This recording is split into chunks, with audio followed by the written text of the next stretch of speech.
So, where are we at all, Anne? Well, we're in Father Murphy Park in Anne's kitchen. Here, Michael, talking about all times. Sure. And where were you reared? I was born and reared in Drumgoold. That's where I was born and reared. I had 5 brothers, and in the latter years then I had 1 sister. Yeah. And you were a Murphy before you were married? I was a Murphy before I was married, a spud. I was. And who was your mother and father? My father was Kevin Murphy, came from the Shannon Hill, born and reared in it. And my mother was Parcher. And she came from the old Drumgoold. That's before the houses in Drumgoold Villas was built. And she lived, her father came back from the war. You know, had been in the war. And the roof blew off the house. And they were the first people that moved in to 25 Drumgoold Villas. And because they had to go in there and then. And she often told me her brother had to get a spade and dig the concrete off the floor, that they were mixing concrete in the houses, to build them inside for him. The brother for the mother and them to move into. And they moved in there, and that's where my mother was from. And you said that the roof blew off the house. Was it a thatched house? No, it wasn't a thatched house. I think they were galvanised, as far as I remember. Yeah, they were. And they had to move. They were the first people in down there. Did they have running water? Yeah, they did. They got it in eventually. At that time there wouldn't have been the water put into it, but there was running water, yeah. We'd no bathroom or anything in the house, just a toilet downstairs. That was the facility that we had. And do you remember getting electricity? We had electric. I never remember getting it, but when I came along, the electric was in the house. But the neighbours beside us, the two chaps, they never had electric. They never got electric in, and they had open fire up to the time they passed away.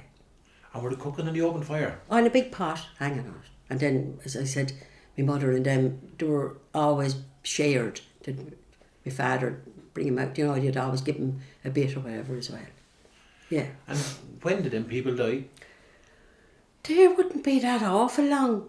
That people that live beside us, Michael, there wouldn't be that far back dead, Michael, there wouldn't be that. There was 2 brothers left living in it. And the men never had got a cooker in? No, they never got to cook it. The big open fire. The big fire there. That. And would they be boiling the spuds and everything like that? Everything would be boiling on that, yeah. Yeah, they would, yeah. They would. So, and one of them was a barber. He used to cut the hair and that up in, I think it was Morrissey's was the name of the barbers. He used to cut the hair, and Jack then he was there. He used to do all the gardening. They were great gardeners. They used to give us in the onions and everything in for us. Great gardeners. Did your mother or father keep a garden? He had a bit of a garden. You see, my daddy always kept a Barney, and he kept a pony, because when he moved in there, my grandmother, then her father was dead, and my grandmother broke up with arthritis, so she was crippled. So my father had to keep a pony and trap to bring her wherever she wanted. She had a sister living up in Aunt Mary of Kilthomas, or that is up Comolan, and she was married to a farmer up there. And I've a couple of Sundays in the summer then, we'd go up, I'd go with him, and she'd get in and she'd be all dressed up now. She'd have her black straw hat with a big book of fruit on the side of it. So we'd be after trying to eat the fruit on it, you see. And he'd go up there, and we'd come back with the middle of the trap would be full of vegetables. I'd be sitting in the middle on it with my father and mother coming back. And my father, they'd be after getting a few old bottles of stout and all in for him. Sure, he'd be half shot coming back the road from Gomorrah. The pony'd know its way, would it? Know its own way, yeah, would you? And that was her outings, She was, she'd be delighted to get out and about like that. So he'd leave the Shannon and go up to the far side of Ferns? He would, yeah. And he'd be no length going. The roads was nothing on him that time, There was no transport. That was the only transport we had. And in the summer then, all people used to come home from England and all to Drumgoold, and you'd go on in the ass and car. That was our other days. To Curraclough, sure it'd be packed. The whole road would be full going on to Curraclough in your ass and car. That was your day out there. You would not? Yeah, you would. God, you surely would. And they'd bring the tea with them. Now, that time, there were no flasks. And they bring the water and they'd fill the teapot like a little fire, maybe in a ditch or a little old laneway somewhere. And they'd boil the tea. She couldn't drink it, the smell of smoke off it, you know. And you get the bread, bread and sandwiches, whatever. You were full then, and you'd swim all day after. Back home at night then, the evenings. So you'd live here and go through... You'd be gone in the morning, early. Start out early in the morning. Get a good day. My father said, get a good start on the day for you. Oh, God. How the neighbours go as well? Oh, Lord, anyone had an Aston car, we've gone. Anyone had an Aston car. Or people that often borrow me daddy's Aston car to go. You know, they'd go and get it, he'd say, and they'd yoke up the Aston car and away with him. What do you call the ass? Barney. As I got, when I came in here first, I saw an ass one day in a shop, in one of them, what do you call it, shop, and I said, I'd have to get Barney, and I called him Barney. Childer sits on and gets her pictures taken out there. I Barney still, yeah. Oh, he was a lovely, he was real dumb, you know, an old, soft old animal, lovely. Cried when he died, all of them did, that attached to him, yeah. Go away with that. And did many other neighbours keep an ass and car? There wouldn't have been too many, no, had him. Wouldn't be too many had him. So anyone wanted to carry furniture or go somewhere for the day into Kevin, and Kevin would yoke up the ass and car. Sure, they might bring it back after a few days. You wouldn't be worried, do you know? When they were done with it, they'd bring it back. Yeah. And can you remember, did they have the car wheels on it, or was it the wooden wheels? No, it had a car wheel. No, not the car wheels. They had wooden wheels on it. They were painted. To be painted. My dad used to like doing painting and stuff, you know, decorating. Like, they could be yellow and red or, you know, different colours. Was he artistic? He was. Yeah, he was handy that way. And my grandfather Murphy, he was very artistic. As I said, he had the fireplace in the Shannon. It was a bit like him. And he'd had it all painted pink with dots. Dotted everywhere, all dots on it. Where every time I painted outside pink last year, I said, get worse my grandfather Murphy. You know, that way. Yeah. I'd be a bit the same as you with colours. I like colours. Yeah, I like colours. Yeah, I do. I like the colours. Cheer you up. Yeah. Yeah. And did he make things out of fag boxes? My grandfather Murphy, he made picture frames and he made cages, or bird cages. Tom was telling me today, Tom used to have to go up to Smith's or that at the time, and he'd get the wire. And Tom said he'd have a little hot bar or something, and he'd be able to get the, you know, make the holes and all, and he'd make bird cages. Very, very good with the hands. They were. My daddy was the same. He'd put the shoes on the ass and the pony and all himself. He was able to do all that himself. Yeah. And quite a lot of people had the bird cages years ago, didn't they? My daddy used to have them. My mother used to go mad. He used to go to the bog, over to the bog to catch the birds. And he'd be gone all day of Sunday, lying down, and he'd come back with the birds in the cages. Yeah, did you? They were hanging up in the kitchen, sure. Little canaries, were they? Or yeah, finches? Every kind of a bird. He could get into the cage, yeah. Yeah, he did. Did you ever use a yoke called dact? No, I never heard of that. A black thing that the bird would stay on it and get caught on it. No, I never heard of that one. No. Probably did, but I never heard of it, you know. And it was handy, they were handy with their hands. Very handy with their hands. Yeah, very handy. I heard you make things with your hands too. I loves making things, Michael. Don't I? I said to Holly, I try it anyhow, or I paint. I upcycles, like I paint everything. I'm not a great painter now, but don't get me wrong. But everything in this house is upcycled and painted, all done myself.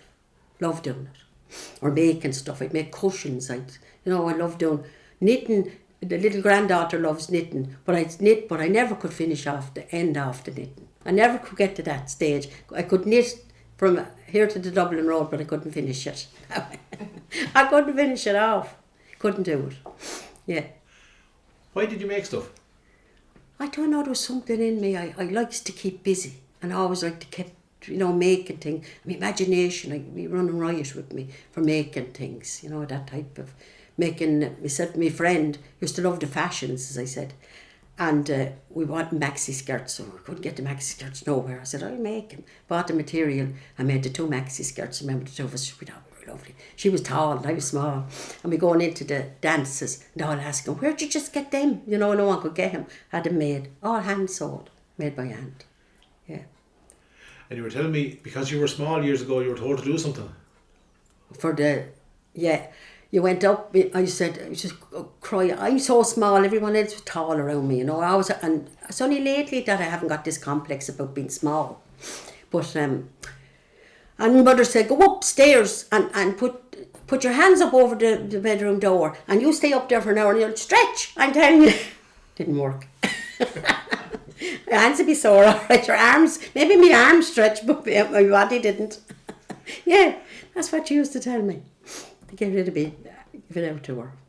And come here, you were saying as well, was it your father had a cures or was it your grandfather? My grandmother, Parcher, had a cure.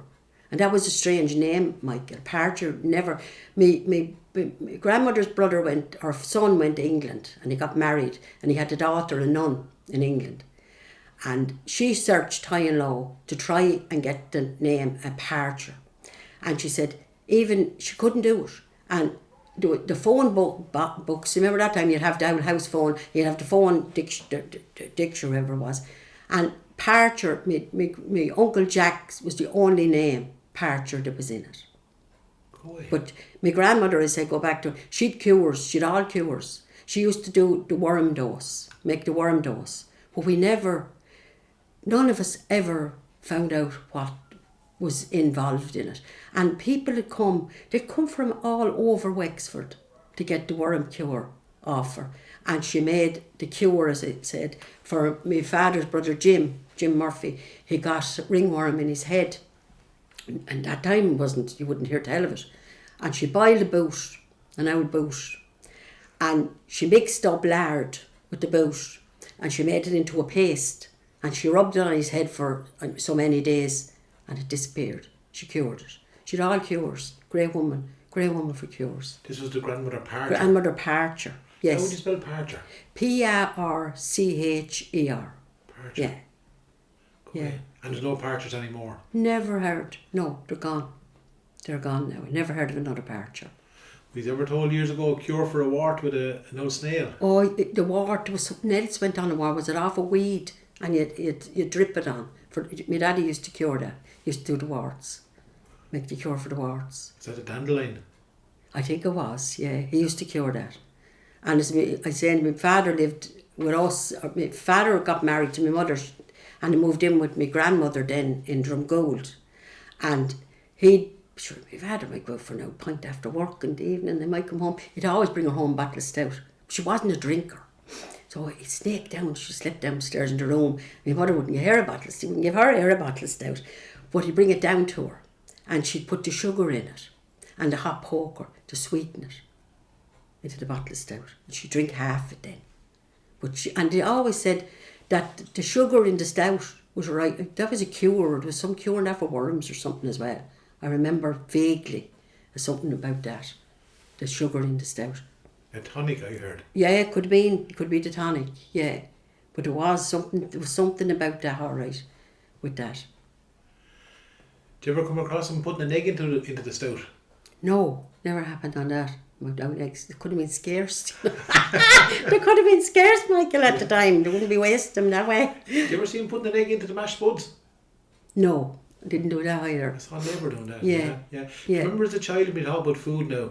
Do you remember Goodie years ago? Oh God, I do well. I gave me own eldest fella, my mother fed him on Goodie with sugar and milk. She was the best, more natural food of all with the Goodie. Yeah, she did, yeah. Then came along and stopped the Goodie. That was done away with. But we were all fed on Goodie. Couldn't do us no harm. Did you get yellow mail? Oh Jesus! My grandmother used to make the yellow mail. Yellow mail it was called. And you'd get in Hayes' shop that time. And you go for the yellow mail. My father or my mother would go and get the yellow mail. She'd make it. And she put the buttermilk into it. And she'd hop off, and I tell you that. And it'd fill you for about 3 hours. And you'd be dying of hunger after. There was no filling in it. Do you know, after. At about 3 hours you'd be dying of hunger after the yellow mail. It was it was a saffron yellow colour. But it was lovely. Yellow mail. Would you have it with sugar? Bit of sugar in it, yeah. She put the sugar in and she put the buttermilk, mix it up. And it was like, for all the world, like ground rice now, except the ground rice would be white. But that's what it always reminded me of the yellow mail. That's what we got, yellow mail. Did you do any cooking with your mother? Any making any bread or anything? I wasn't interested. But my mother was a right cook, because I said to you, she'd make the stews and stuff, yeah. And there's days now, she often put a rasher in the stew if she hadn't got the thing. But then maybe she wouldn't make the blind stew. And the lads would laugh, blind stew, we no meat in the blind stew, you see. And as I said to you, the people that was coming to the house, to come any hour of the day for their cures or whatever, to come in, my grandmother, great woman, for people visiting her. And she'd always say, get some of that now, do you know you'd have to get it? And this old woman, I remember talking about her, and she said, will you have a bit of stew? Yes, I will, Annie, she said. She dished up the stew and she said to her, Jesus, Annie, she said, the grace of that will cut the throat out of you. No meat in it, you see, it with no grace in it. Cut the throat out of you, she'd say. But she ate it all the same, though. The stew, yeah. A few spuds and a few carrots and an onion. Whatever vegetables that was going into the stew, mixed up into the stew, and the potatoes. Potatoes was a great source of meals. Yeah. Make anything with a spud. My mother used to say, if you had an egg and a potato in the house, you'd never be hungry. You'd make something out of it. And did you ever notice there was always the poor people that always feed you? Always. Little or much. I remember my mammy, and she'd be making stuff. Now, it was family of us. And she'd always put extra in the pot. Because you know who going to come in. Now, I'm a devil for doing that here in Buildoffice. Sure, there's none of them going to come in. They're not going to eat that, you know. I said, put an extra poppy or a potato or whatever you'd have in the pot. And you'd have it there for them. You'd always have something extra in the pot. And my mammy used to say, sure, there's nothing like enough if it's only a hardship. You know? What did she say? There's nothing like enough if it's only a hardship. You know? That's what she used to say. And there'd be plenty, there'd be more than enough there for us. There was. I noticed the same at home, my own mother. Yeah. You'd always be looking out for someone coming in. Or Oh, I'd be there. I'd always have enough on there. So sure, someone might come in. Were your neighbours good to you years ago? Great neighbours. Shared, and I remember the time if the men had work on with the farmers that time, you know, the summertime you'd be called in, and if my daddy was working with one of the men, we'd say, if one of them got a bag of spuds and the other might get carrots or potatoes or cabbage, that was divided up, you know, half shared. Or if my mother had a greyhound neighbour, and if my mother baked bread, she might bake 2 loaves and send her up one. Or if she got something, she sent it down to ours. People shared all the time. You know, it was a great sharing. And the door was never locked. The door was open all the time. Anyone could walk in. That's the way it was. You were welcome. And I always kind of kept it. I always liked this house, as I said, as long as I'm in it, to be welcome. Anybody ever walked in, you'd be offered a cup of tea or whatever. I'd hear anyone going out without drinking it. That's the way I'd be as well. I always like people to feel welcome. I always say that's a home. And you're right too, because I find the people who would not know the ones who share more. Yeah, you would. Yeah, you'd be willing to share. You would. You would indeed. You would share them. And tell me this, you were saying earlier on to me about on New Year's you'd open up the doors, was that right? My grandmother, God rest her soul, yeah, and I never heard that. You know, a lot of people never heard it. And the bells at the church, she'd bring you to the front door. We walk up behind her, my father and mother would be there. And we'd all be behind her, we like little going on behind her, and she'd open the front door. And she'd say, out with the old and in with the new. And the old year was gone and the new year come in. And the bells at the chapel, the big chapel, would be ringing. 12 midnight. And we start the new year then fresh the next day. Yeah. And you were saying you still do a little bit of it. I do that every year.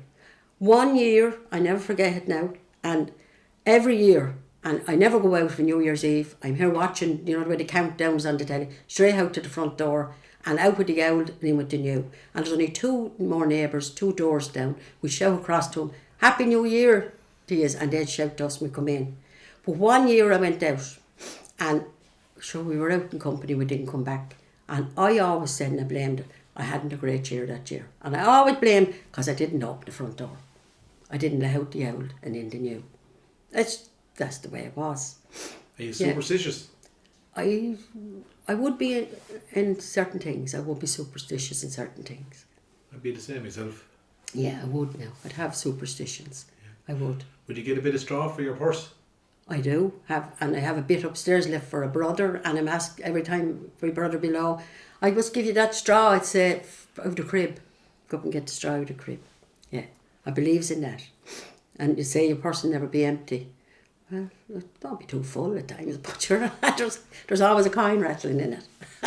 It don't bother me, money. Do you ever remember years ago, say if you're giving a little one a little handbag there now, you'd always Yeah, put a coin into you it? would, you put something in it for him. You never give him empty. You'd never hand over an empty purse. You always put something. It was only 20 cents you'd put in it for him. Yeah, that's true. I do. I remember that well. Do you ever see the men dealing years ago? There'd always be a bit of luck money. You always have to get luck. Always give you back a bit of luck. No matter little or much, you got back luck. Yeah, I did have seen that. And is there anything in your own house here that you might do for luck? Would you put up a St. Bridget's cross or a piece of blessed palm or sprinkle the holy water or anything like that? No, not really. Now, I used to do it, but I believes in praying. I wouldn't go to bed without saying my prayers now. And I tell you, I'd go down to that place down in Mount Melry. Great believer of down there.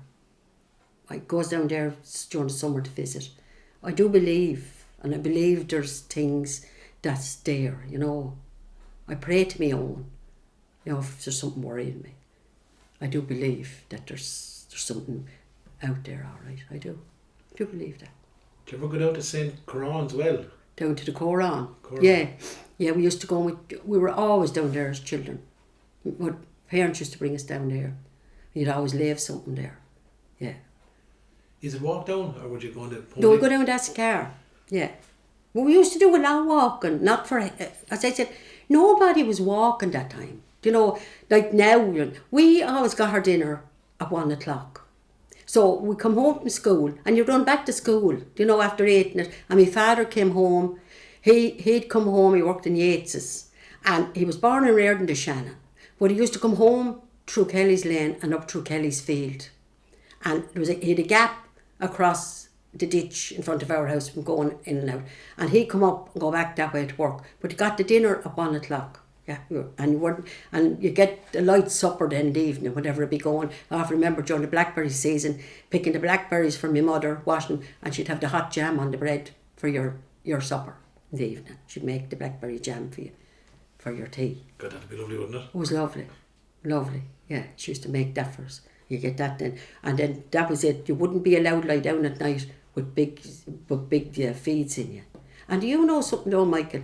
There was no one complaining of weight or anything that time. We were like herons going, not a pick of mate on us going around, you know. There was no one, never see anyone out jogging or running or anything like that. You know, worked it off us, whatever we were after eating in the day was worked off you. And your poor father worked for Yates's, was He worked in Yates's, yeah, your daddy. Yeah. And the men worked, my own father, they were farm labourers, they worked wherever there was work. Yeah, wherever there was work, they worked. And my mother worked everywhere. My grandmother kind of brought, I was mostly with my grandmother because my father was working, but wages weren't big at the time. So my mammy worked anywhere she could get work. She worked in hotels and stuff. So my grandmother taught me how to do things. If she couldn't do it, so she'd be sitting in her chair, you know, she couldn't walk. And I remember standing at the table, I must have been tiny, and washing delf in a basin on the table, cleaning up, and she was showing me. And she was a great woman. As I said, she taught me about life, even though I was only a child. She taught me an awful lot of principles that I'd stick with me through my life, you know, how to behave yourself and, you know, how to conduct yourself and do that and all that stuff I was taught. And I remember her saying, I often laughed after, now you're going to the shop. Now if you see a man even being murdered going down that street, would be no one murdered, like, you keep mind your own business and you keep walking and go and do your own business. You did see nothing, you heard nothing. And that's the way I am to this day. I am like that. I heard nothing, I didn't see nothing. You know, that's the way I am. She taught me all that. She was a great, wise old lady. Very wise. And did she rear the lot of us, or was it to you? No, she reared us all, except my sister. She was dead, God rest her, when my sister came along. And the neighbour next door, poor old Mrs. Canavan, she used to come into my mother. See, that time women weren't allowed to do anything when they had children. You weren't allowed to cook or until you were churched. Your father brought you to be christened the next morning. Even if you were born at 3 o'clock in the morning, you were up in the cathedral at 8 o'clock the next morning and you were christened with whoever was going with you. But your mother couldn't go for a week after till she was churched because she couldn't cook or clean. So poor old neighbour beside us used to come in, help. And when my sister was born then, there was no one then. She took over, like, you know. She done everything for us till my mother was able to get up and go and do all that. Were you churched?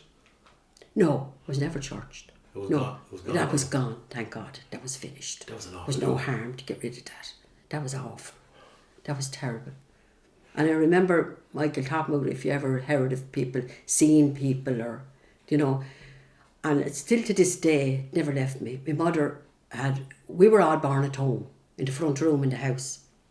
At that time, there was no cars or nothing. My father'd have to go to get the nurse, and he'd have to go for her and bring her up and walk her back then when the child was delivered. And he wasn't a man, he was a greyhound, he had a great character about him. He was a great character of a man. He'd fill a room. If you walked into the room here now, you would end up dancing around that floor. He was the greatest spirit in a man I ever seen.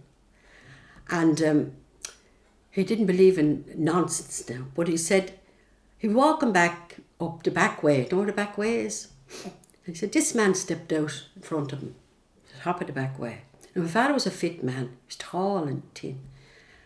And I walked hard, he said, and I couldn't catch him. And the harder I walked, he said, the faster that man walked. And he said, when we got to the top of the cross, that's the top of the Shannon, so you'd have to veer down then for an hour. The man went, he said, and I couldn't, where's that man gone? You know, I walked home, he's down to the house, and I went up the stairs to see my mother, and my eldest brother, Johnny, was the eldest. And my mother was sitting up in the bed after she said, Jesus, Kevin, she, do you know what? No, she wasn't afraid. My father's after coming to see me. He said, what? My father's only after coming in front of you, she said. And he stood over there, she said, in a room, and he looked across and he smiled at me and the child. And she didn't know what I said to him. Come on, Daddy, till you see the child, his first, grandchild, because my mother was the youngest girl. And he just went, she said. And my father said he could feel the sweat coming up. As he knew, he said, that was my mammy's father after coming to see her. You know, it never left my memory. And I honestly do 100% believe that. Because he wasn't a man I said would be, full out Oster like that. Yeah. He did. People saw stuff all right.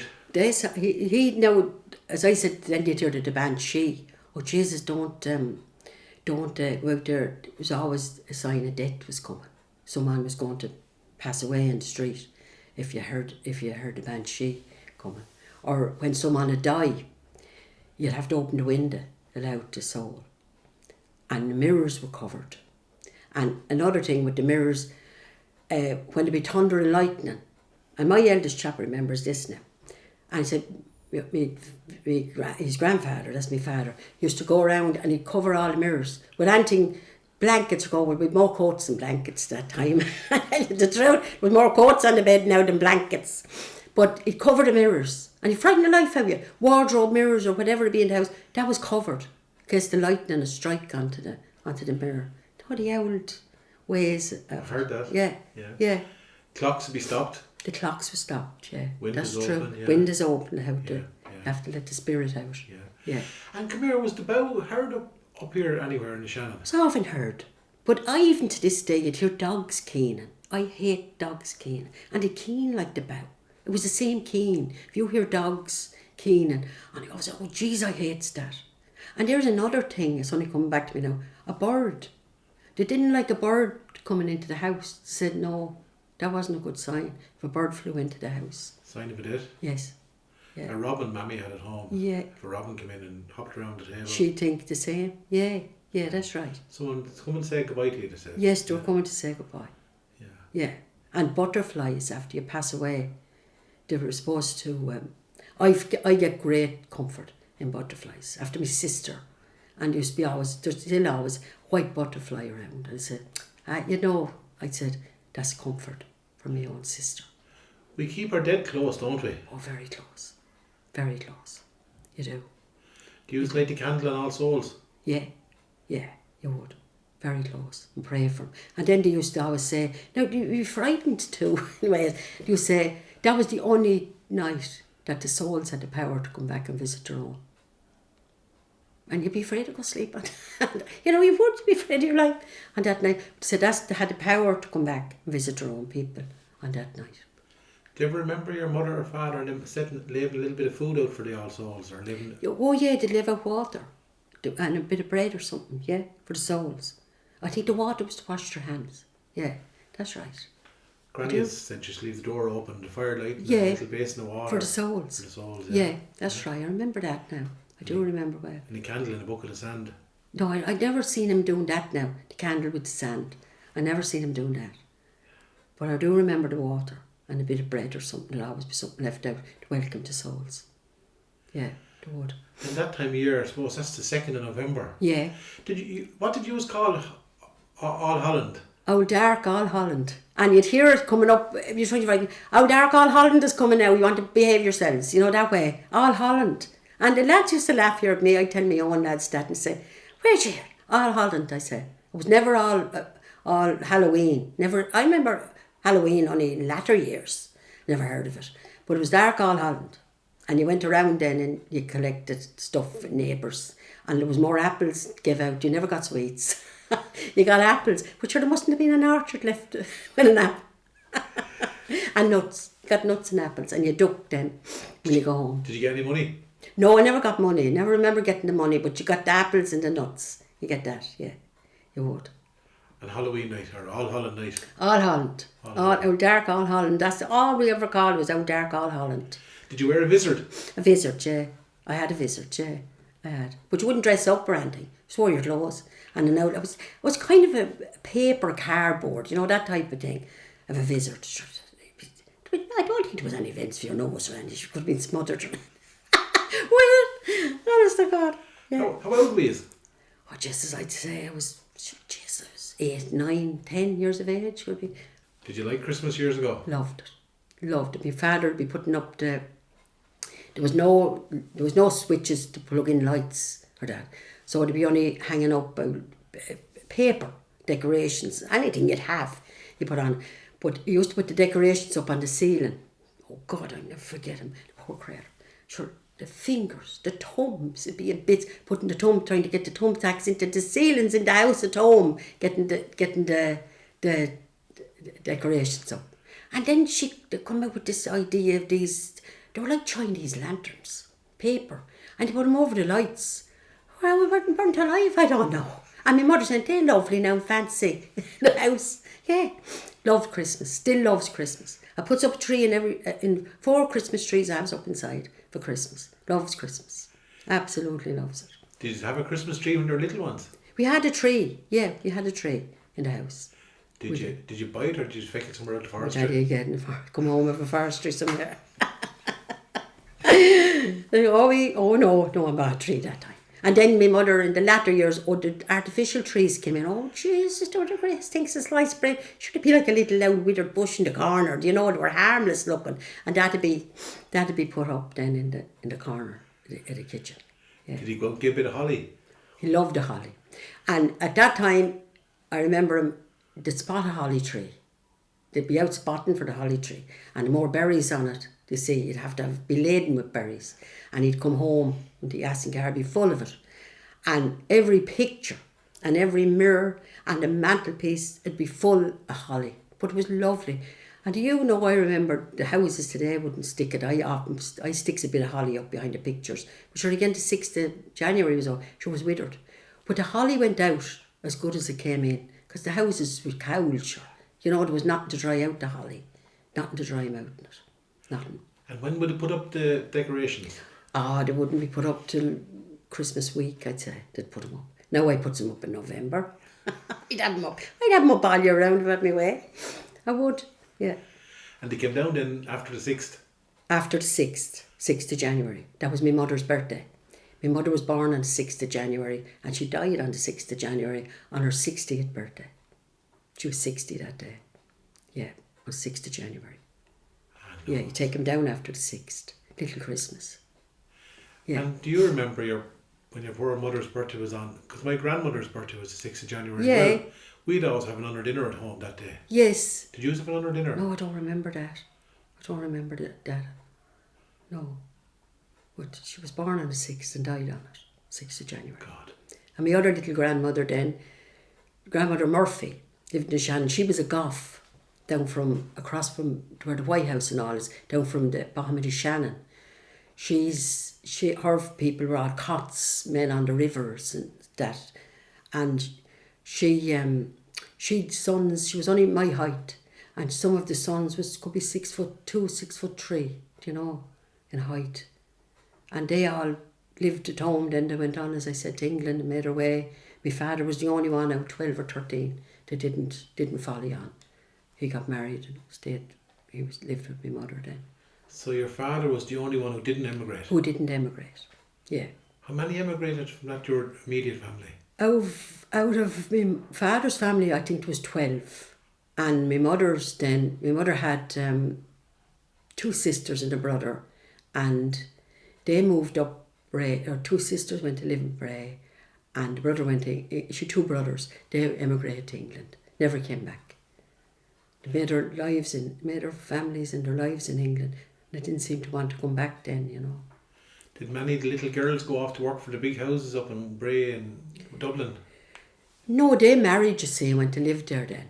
But my grandmother Murphy, as my father, and heard my father talking about her, the grandfather worked in the council, my grandfather Johnny Murphy, and she used to go to the big houses and she'd work with the washing and ironing and stuff, do that, and she'd come home, and my father often said, what she'd be after earning? She'd be in the butchers or the shops and she'd buy the food to make the dinner and all for the big family out of it. You know, she did. Claire. And they kept the families going, didn't they? Oh, they did. They did.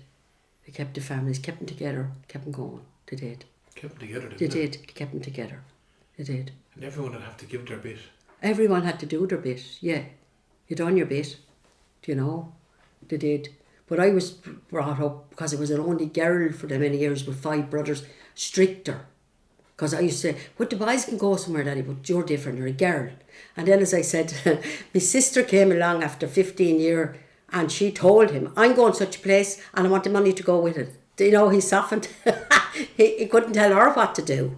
But that's the way it was, you know. Did he wait for you with a torch? He did wait for the torch in the window, coming down that road. As I said, you could be murdered and you walk down that road with no boy walk down with you. You couldn't bring a boy home with you, no. He kept you tied to him, did he? I was tied, yeah. I was, definitely. I often said I'd have been better being a nun because I'd have had a better life. You know, as if I had become a nun. I'd had more liberty anyhow than that, yeah. Girls were different. That's all I was ever told. But I was never told why. And you didn't question. If you're told something you can't do that, I never asked why can't I do it. But it was always, girls are different. Girls don't do that. Girls don't do this. You know, that's the way I was brought up. Yeah. And come here, you must have been a bit of a tomboy all the same if you were into your fashion and all, or into your... Loved out fashions. No, I suppose I was. Loved out fashions, yeah. Loved clothes and fashions and that type of thing, yeah. Still do. And you were saying people years ago would make with the pillowcases. Yeah, my mother had, you get the mill, sure. You get the sacks, the bags, from the flour bags, and they'd boil them and sew them together and you make sheets for them. And if you hadn't a mattress, you were a tick of straw. They made mattresses out of ticks of straw. If you didn't have families, was maybe if some people wet in beds and stuff, you know, you're throwing them out. So that was clean. You're lying on a clean bed and you'd sew the pillow, them together. And you'd have to boil them for Christmas puddings and stuff. I used to make them myself. So you get the flour bags from Davis's? The flour bags, yeah, and you'd have to boil. Now, you'd waste what gas would be in. In Irish thing, boiling them, you have to soften them. They come up lovely and soft then, and then you could sew them and make sheets and stuff out of them. Yeah. And you called it a ticket straw? A ticket straw was called. A fresh bale of straw, a big yoke of straw, and you'd fill up, you'd sew them that like a mattress cover, and you'd make it out of it, a cover for the ticket straw. Yeah. Do you remember the flays in the house years ago? What I do? You'd go in and you'd be covering up the bites on you, go to school. You would. DDT, that came out then, that was the best thing that ever came out. The DDT, it did. Yeah. Did your father then bring home rabbits? They did. And my mother used to stuff them and roast them. Lovely, she's right cook. She'd stuff and roast the rabbits and sometimes then, I tell you what came in then, the chip pan.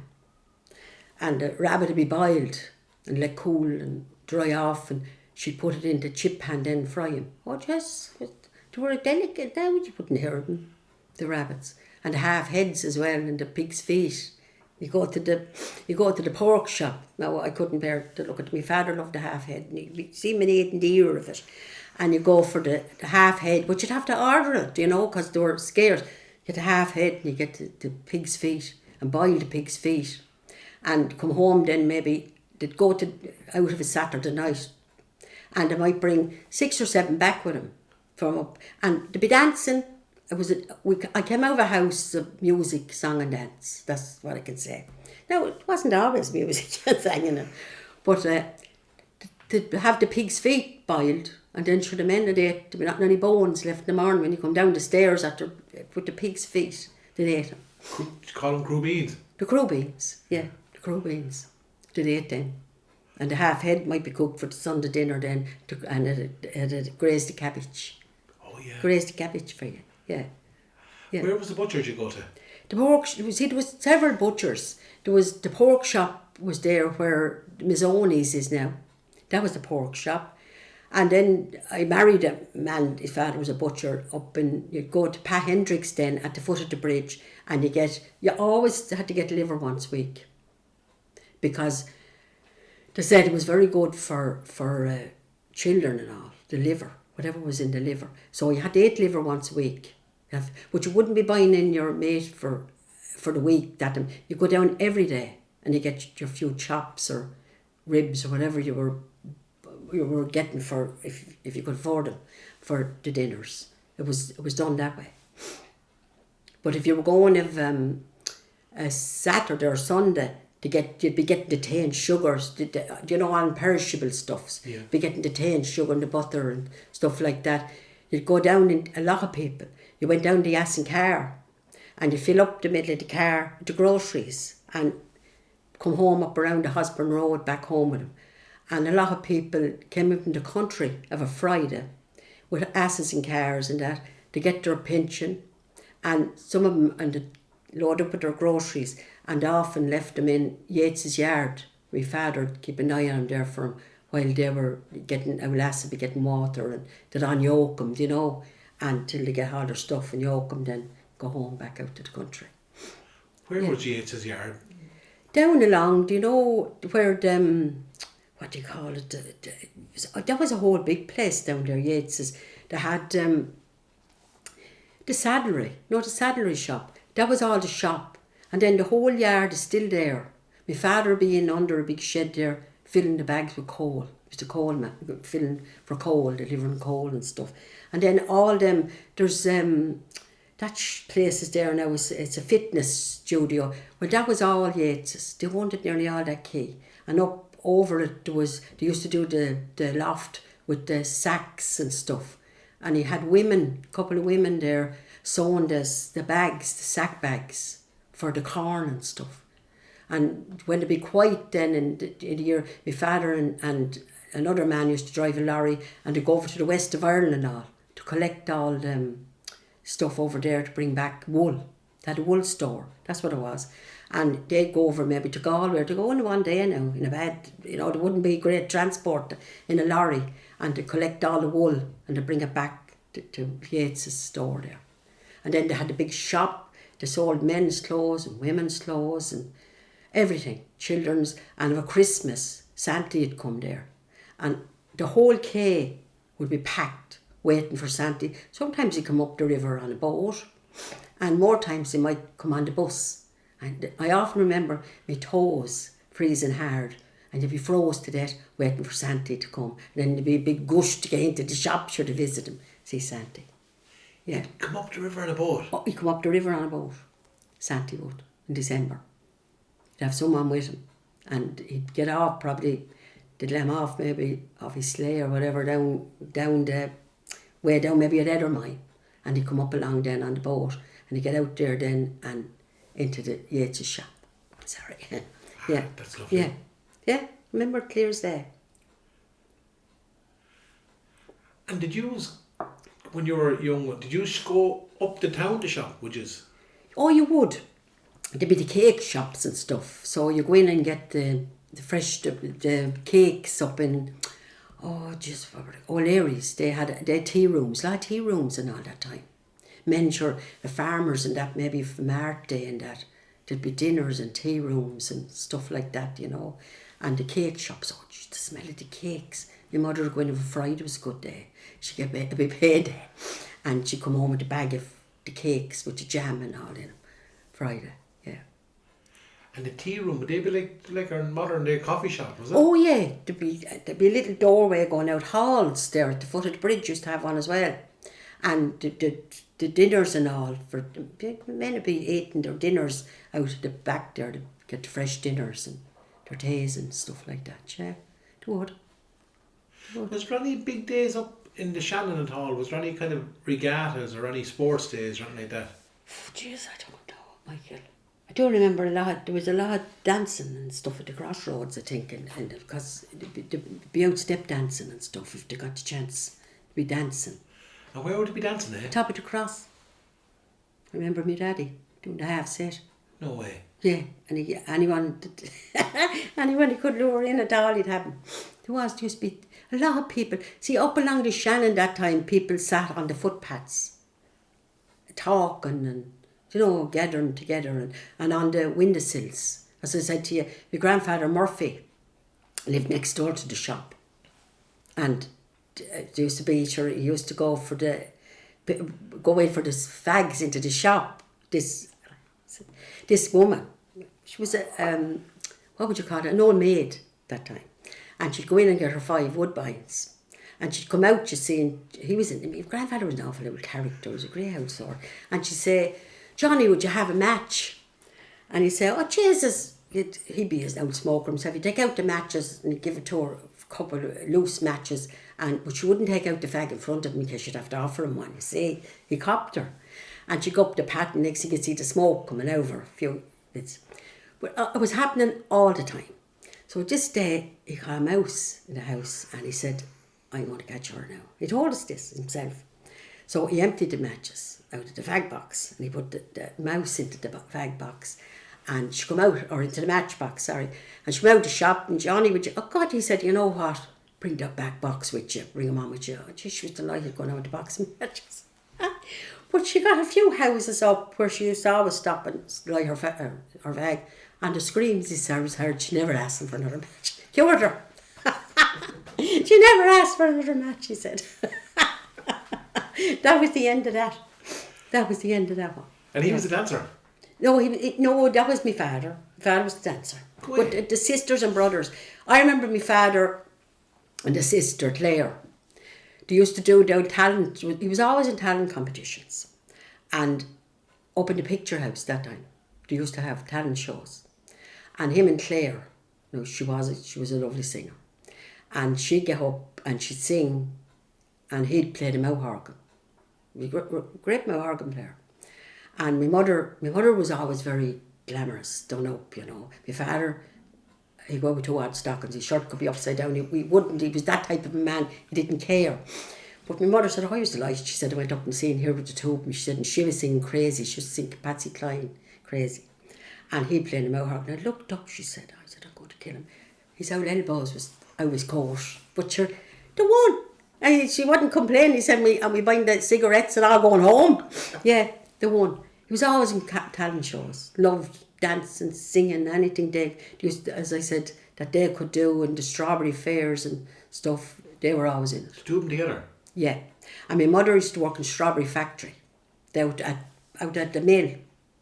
And it was a different strawberry fair talent that time. It was only people that was in the pub, raw talent. So it started 10 o'clock.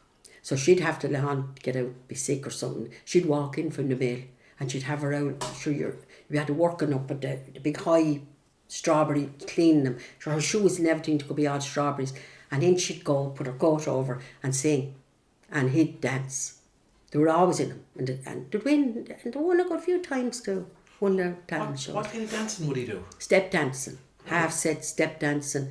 If he was here, God rest him, I often seen him at home, he'd dance on, twirl on top of that table. He would.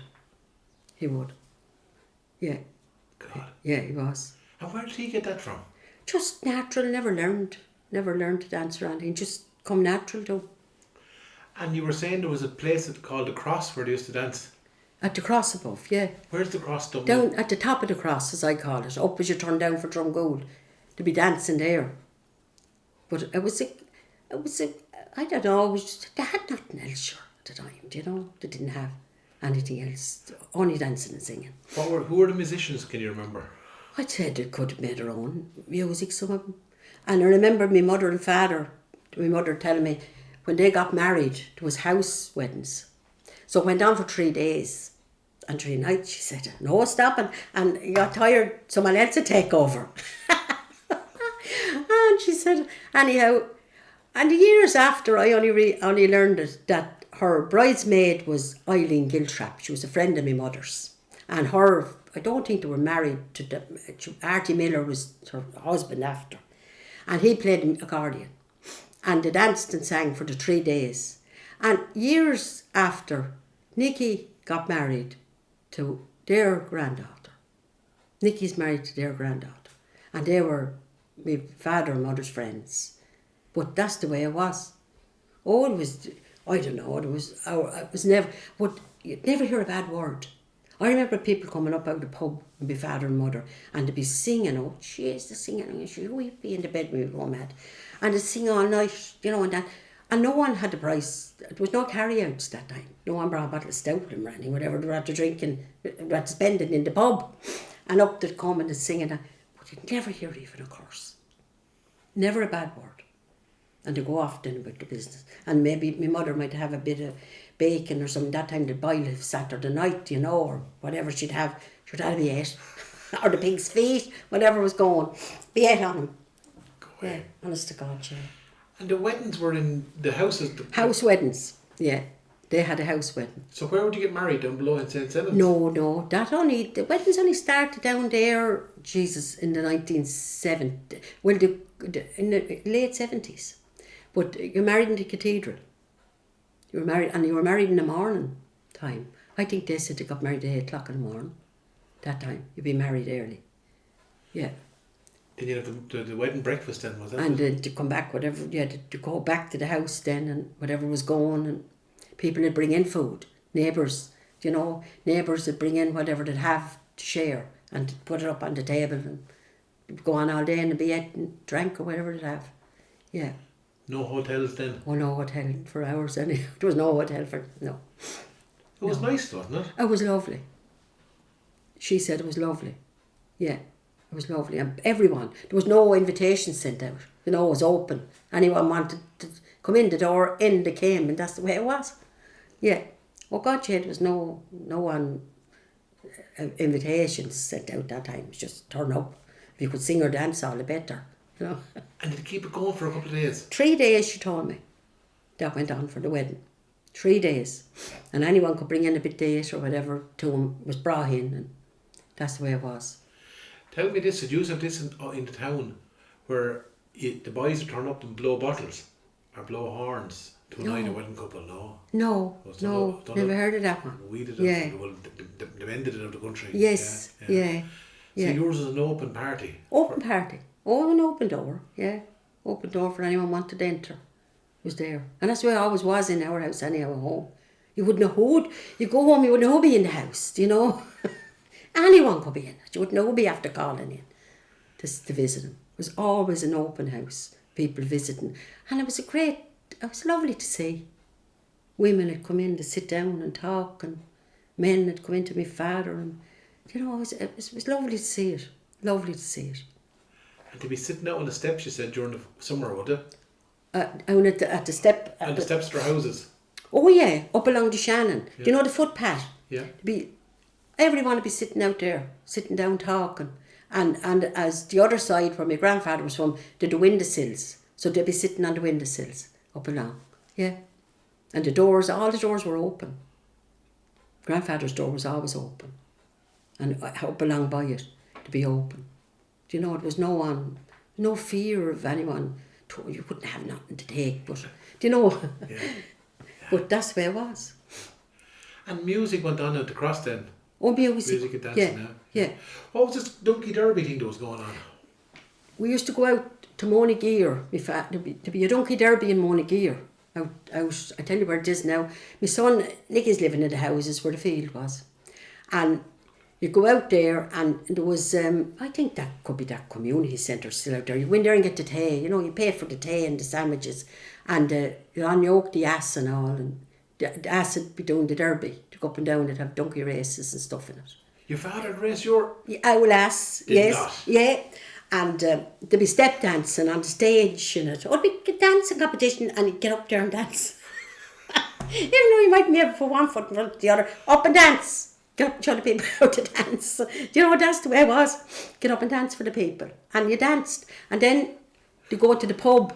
And the pub shut at 10 o'clock at night of Sunday night. It was always a Sunday. At 10 o'clock on Sunday night, the pubs was closed, that's it. And you come home in the road, and luckily there was no drunk driving. You come home in the middle of the gas and car, and you'd be bed sure after the day. It was a great day out. And home then to Drumgoold, and yoke the ass and give him water and a bit of hay or whatever. And that was it then, the Donkey Derby. Yeah. So he'd race the little donkey?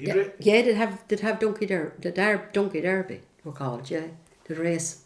And because that was a Sunday, was that to do with the bona fide traveller? I think that was to do with that. Because it would just be packed. Like, half the Shannon to be there, do you know? Out there at it.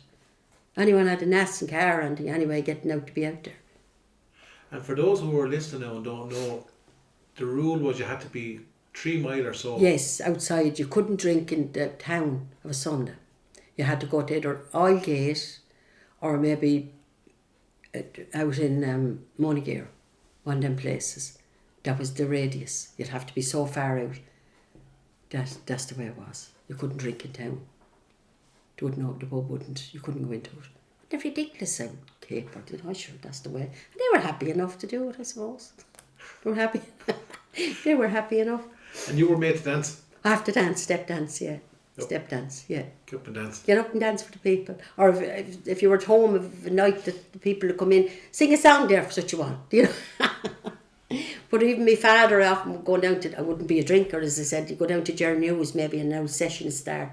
And the last time I remember singing with him, he got out his mouth organ, and Mull of Kintyre was the new song. And he said, sing that song with me. And I sang the Mull of Kintyre and he played the mouth organ for me, yeah. And that was, and it wouldn't be, you'd hear a pin dropping in a shop, because everyone, shush, shush, weren't allowed to talk in the pub if someone was singing.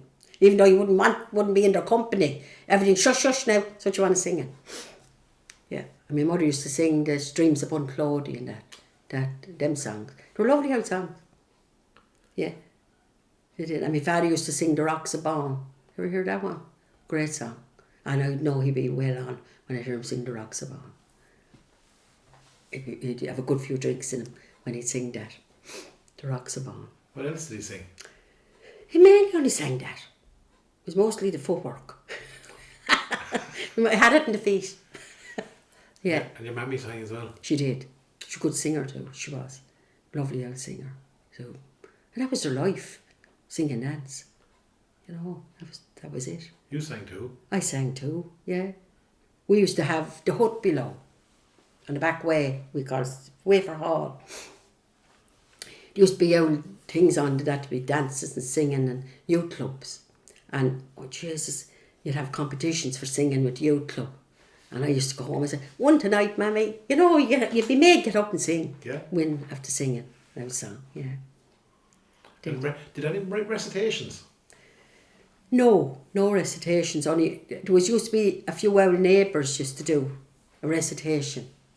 Remember Mahi Hyland? That'd be Lily Hyland's grandfather, and he'd be, because I was a spud. You see, you go down and I'd never left me memory.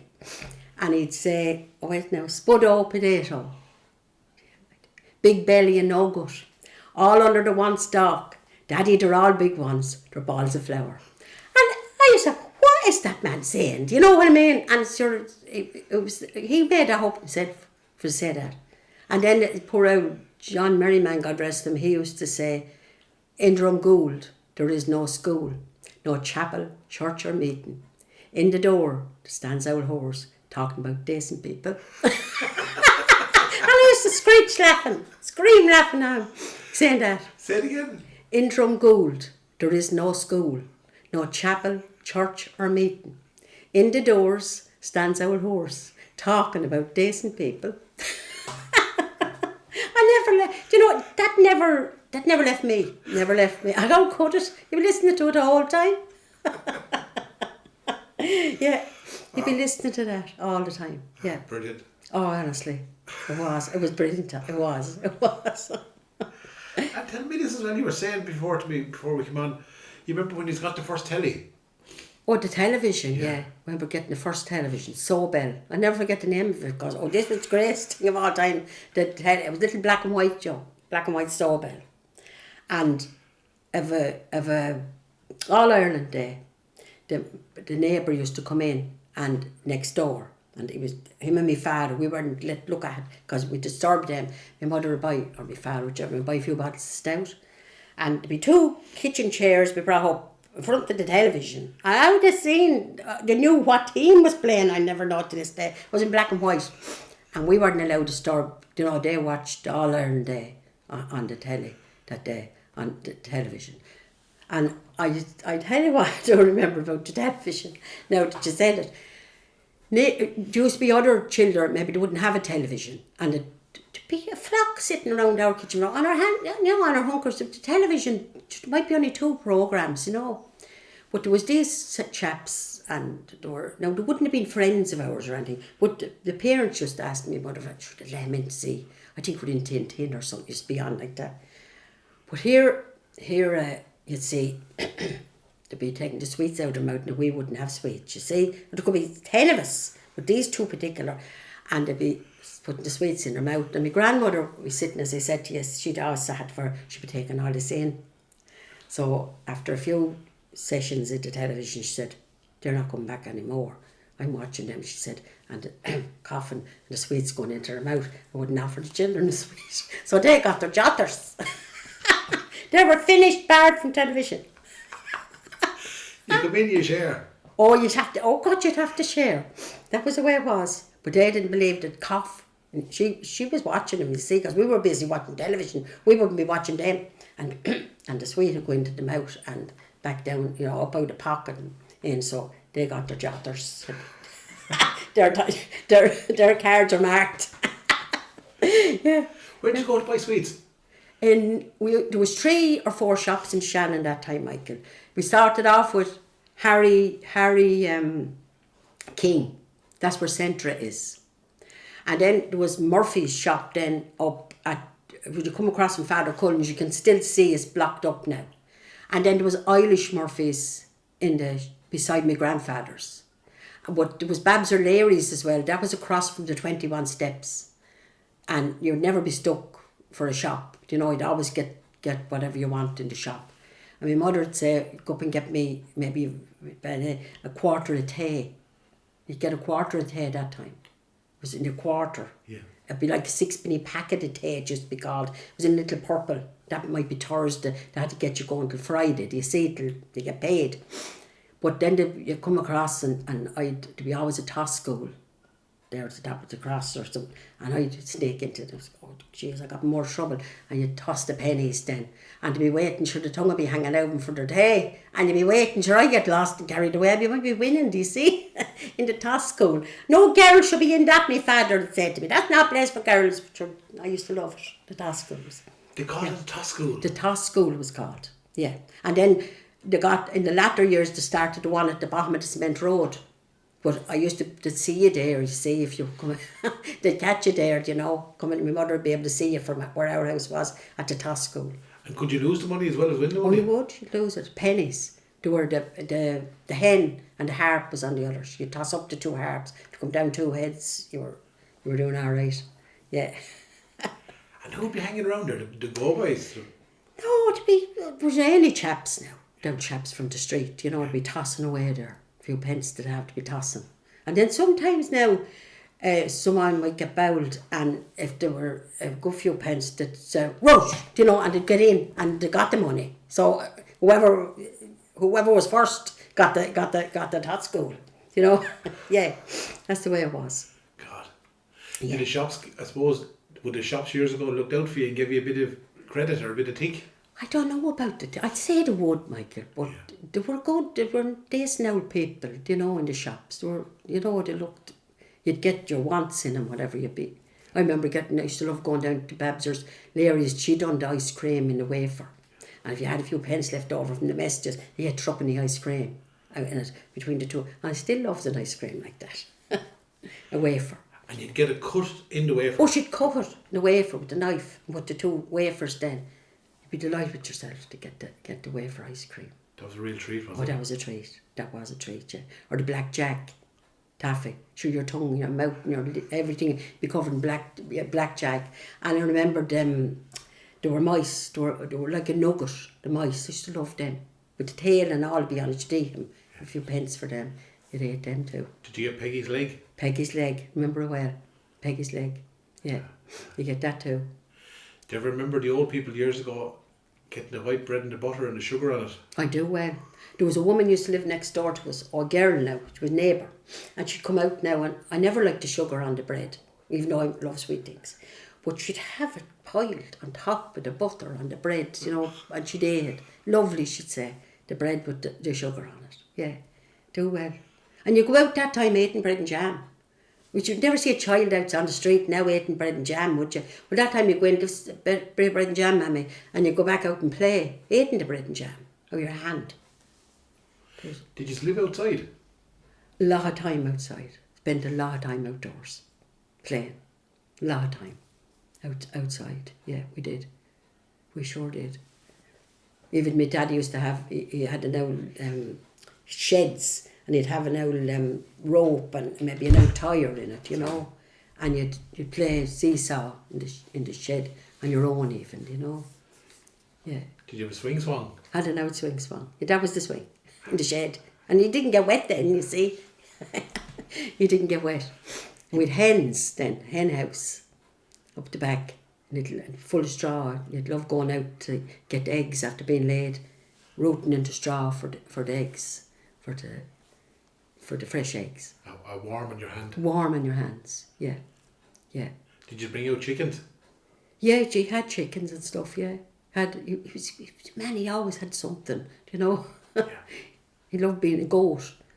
I remember one time he had goats, and coming home from work, and the lads, I don't know how it happened to me, but I remember standing at Carty's window looking in at photographs. Where they still have the photographs that time. I always just loved looking into wedding photographs. And I was on my own. And the next thing, this is no lie, a puck-on come out nowhere. And that puck-on bumped me home the whole way to Drumgoold. I never stopped. And the more harder I ran, the harder it come behind me. With the you know, and I screeched. I went in, I said, Daddy, I'm about to be poked the whole way home. I'd go away, he wouldn't believe me. But it did. It bumped me till I got to the gate home, my own house. Up to Shannon, roaring, screaming, and down Drumgoold as fast as I could run, and it behind me. And you know, if he got near you tall, he'd puck you again. That happened to me. It genuinely did happen to me. And who owned them? It never was known, nor was never seen again, wherever it came out. And the Market Square, like, you know, of all places, and down Slaney Street flying. And I must have frightened him or something, because he kept behind me. And as I said, if I slowed up, that was it. I was poked on again with the book on. He was as big as me. He was as, the book on was about that. I'm not joking you. Come behind me. That's brilliant. Yeah. And work that time, you didn't, if there was snow or anything, that didn't stop you getting to work. I worked up where Aldi's is now. So I walk up there, myself and a few girls. And of a snowy day, there's no such thing as saying you can't go to work, there's no work. You went to work. And I remember sliding, a couple of us, going down the back way on the snow. Sure, we'd have nothing under us, we'd drowned it going. We'd slide the whole way down till we get down through Spring Valley, nearly out to the bottom of Spring Valley. Sliding all the way, going to work. You do it on purpose? On purpose, to get on quicker. And there's breaking your neck going along in the snow. You slide, it was like glass, sure. You get down to the middle of it and you're gone. You did. Before there were scooters? Before there were scooters. I was only 14, I started work at 14 years of age. Left school at that age? Left school, yeah. As I often said to the lads we taught me things at Agwes, age and the longer you're here, you get a lot wiser, I find. But as I often said, I came out of school of hard knocks. That's what you grew up, as you went along. But you'd learn all the time as you're going, still learning. Yeah. You'd read people and you'd... Oh, Willie, I'm going to tell you now, I would only know a person 2 seconds and I'd know I get that instinct, that feeling with somebody, and I mightn't be comfortable then, It wouldn't happen too often, but I would sense it. Yeah. Yeah. I'd be a little bit the same now. Are you the same? Yeah, I'm the very same. 2 minutes. I said, I don't have bother with that. And I get on well with people, I like to treat people well. I wouldn't like to be treated badly, So I said, and I taught that to the lads growing up. I said, even with the children, not everyone at my home, sow the seeds when they're young lads. Yeah. That's an old saying. Sow the seeds, because it's there then. It's in them then, from the time that they can walk or talk, and it'll carry you through life. It'll go. And there's an old thing now that maybe the old Drumgoolders might know, Michael. Warsaw was called. Drumgoold was called Warsaw. There was an old man lived down the road, Tom Smith, God rest him, and he'd make me mother and them if he was out. And going home to Warsaw now, Eileen. Warsaw. Because I think at the time when new houses were built and children would be fighting or whatever, and they got the name of Warsaw. But that's what... And I went to Australia here 20 years ago, I'd say, to see Bill's brother in Australia. We went out. And the first place we parked the car in, welcome to Warsaw. Jesus Christ, I'm home, I said. I'm home, Bill. This is Warsaw. The street, the state was called Warsaw. Oh, wow. In Melbourne. Yeah. Tell me this. Will you tell me what the Drumgoold situation is? Oh, Jesus, yeah. I often heard it saying if anyone was getting out of hand now, or rutty or something, they'd say, now, the Drumgoold situation is getting out of hand. You'd hear that? You'd hear the Drumgoold situation now is getting out of hand. That's what that was. So you have to get back in your box, back in place with that. Yeah. I bet you wouldn't change living here for your life, though, would you? I wouldn't, no. I wouldn't, no. I wouldn't want to go anywhere else. And at first when we got married, Bill was always saying we should go to Australia now. No, I wouldn't. I wouldn't like to leave my roots. I wouldn't leave them now. And I'm longer living here where we are today. I'm over 50 years living in this house. And sometimes I've said to Bill, I'd love a house on its own, out the country. You won't get me out of this house, he'd say. I'll never leave it.